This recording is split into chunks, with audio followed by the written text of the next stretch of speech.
السلام عليكم ورحمة الله وبركاته.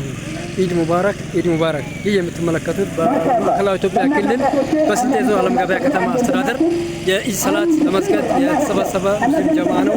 ያው እንግዲህ ወደ ሰላት ልንገባ ነው። እንኳን አደረሳችሁ እንኳን አደረሰን ብለናል። ኢድ ሙባረክ ኢድ ሙባረክ።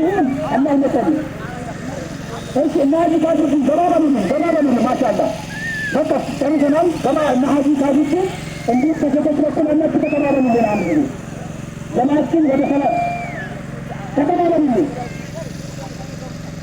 እሺ ሌላው ማሳሰባ ኢማሙ ቁጣ ሲያረግ ከላይና አዋራ ያንተን ያላችሁ ብትሄዱ ህፃናቶች ወይንም አደብ የሌለን ሰዎች አሉ። ኢማሙ ቆጥሮ ጨርሶ ዱዓውን ተቀብላችሁ ተበረካው መገናዘብ መፈለግና መቻል አለባቸው። ዝም ብላችሁ አዋራ በትናችሁ የምትሄዱ ሰዎች ከተጠቃሚነቱ ኔጋቲቭ ናችሁ ማለት ነው። ማሻአላ ስለዚህ መጠቀም ሁሉም መጠቀም ነው ወደዚህ ኢድ ቦታ የመጣው በረካውን መጨረሻ ላይ አጠቃለን ከሆን የኢማኑን ዱዓ ተቀብለን መውጣት ያለበት ይህ የምንገፋፋ ሰዎች እናቆማለን። ማሻአላ እሱ ገባበሉ